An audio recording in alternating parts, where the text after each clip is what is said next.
Hello भाई। तो कैसे हैं आप लोग। मैं चले आया एक और नया वीडियो लेकर। तो ये देखिए मेरा ये ट्रेड यहाँ पे पॉकेट ऑप्शन पे ये रेड कैंडल है, लेकिन आई के ऑप्शन पे वो मेरा लॉस था। सॉरी, लॉस नहीं, एटीएम था। देखे यहाँ पे ना लॉस हुआ है ना प्रॉफिट। तो ये मैनिपुलेशन होती रहेगी, ये कोई बड़ी बात नहीं है। तो इसको साथ लेकर ही हमें चलना पड़ेगा। चलो शुरू करते हैं। मैंने यहाँ पे एक ट्रेड लिया, इसके बाद इस कैंडल पे ट्रेड लिया, देन इस कैंडल पे स्किप किया, देन यहाँ पे लिया और यहाँ पे लिया। मैं लगातार 4 ट्रेड लिया और सारे के सारे ट्रेड प्रॉफिट है।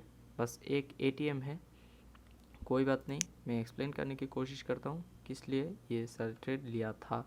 और ये सारे ट्रेड मेरा कंपाउंडिंग था।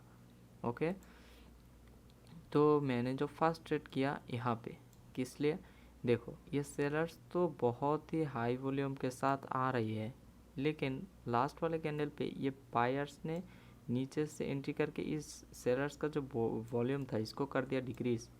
इसलिए तो ये बायर्स आया। जब ये कैंडल फॉर्म हो गया तब मैंने देखा कि ये सेलर्स का वॉल्यूम जो लो है, इस लो वॉल्यूम सेलर्स यहाँ पे कितना सा एंट्री किया। किस लिए, इस कैंडल पे जो शेयर्स का वॉल्यूम लो था वो इस कैंडल पे अपना वॉल्यूम हाई करना चाहेगा, लेकिन वो यहाँ पे हाई करने पे मजबूर हो गए। यहाँ पे वो शेयर्स अपना वॉल्यूम हाई नहीं कर पाया, तो यहाँ पे हो गया कि शेयर्स का वॉल्यूम लो और बायर्स का हिडन वॉल्यूम है हाई। ओके, तो इस हाई वॉल्यूम बायर्स ने तो यहाँ पे आ गया, लेकिन यहाँ पे जो शेयर्स का वॉल्यूम लो था वो इस कैंडल पे जो सेलर्स का वॉल्यूम लो था वो इस कैंडल पे भी लो है। तो इस सेलर्स ने क्या किया, पहले कैंडल खुलते ही एंट्री किया, देन ऊपर से भी एंट्री किया।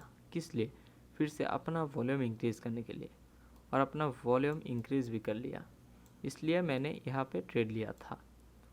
और अब मैं इस कैंडल पे भी ट्रेड ले सकता था, लेकिन ये कैंडल का मूवमेंट इतना फास्ट था कि मैंने यहाँ पे कोई एंट्री पॉइंट नहीं मिला मुझे।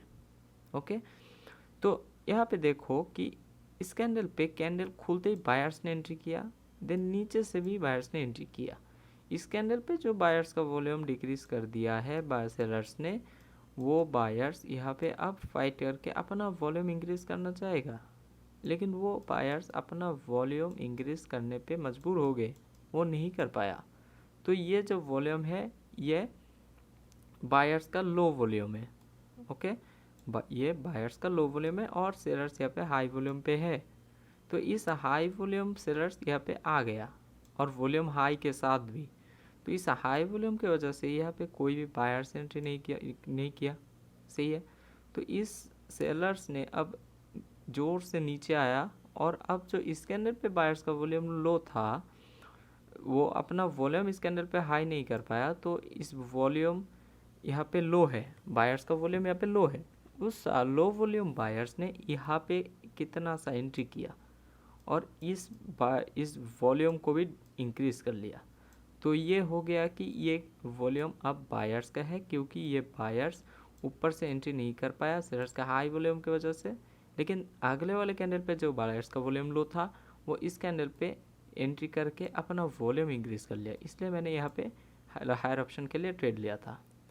और अब इस कैंडल पे क्या हुआ, जो मैंने यहाँ पे लोअर ऑप्शन के लिए ट्रेड लिया, इस कैंडल पे जो सेलर्स का वॉल्यूम वीक कर दिया, बायर्स ने सेलर्स का वॉल्यूम को डिक्रीज कर दिया और अपना वॉल्यूम इंक्रीज किया। तो यहाँ पे जो सेलर्स का वॉल्यूम लो है वो लो वॉल्यूम सेलर्स कैंडल खुलते ही नीचे आया, देन ऊपर से भी आया। आके क्या किया, ये जो बायर्स का हाई वॉल्यूम पे था इस हाई वॉल्यूम बायर्स को कर दिया यहाँ पे डिक्रीज। जो बायर्स यहाँ पे हाई वॉल्यूम पे आया उस बायर्स को यहाँ पे इतना स्ट्रॉन्ग नहीं होने दिया, उस बायर्स का बॉडी को तो डिक्रीज कर दिया और बायर्स का वॉल्यूम को भी डिक्रीज कर दिया। इसलिए मैंने यहाँ पे लोअर ऑप्शन के लिए ट्रेड लिया था। तो इसी तरह मैं बस $5 से शुरू किया और मेरा लगभग ये 32 पे आके रुका। अगर ये ट्रेड मेरा प्रॉफिट होता तो ये 60 प्लस हो जाता।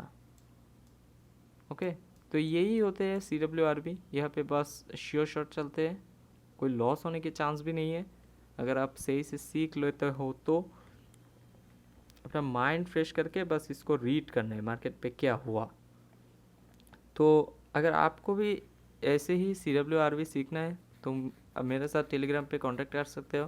मेरा एक 7 डेज वाला क्रैश कोर्स है, आप चाहे तो लाइव क्लास कर सकते हो मेरे साथ, और रिकॉर्डेड क्लास लेकर भी सीख सकते हो। ओके।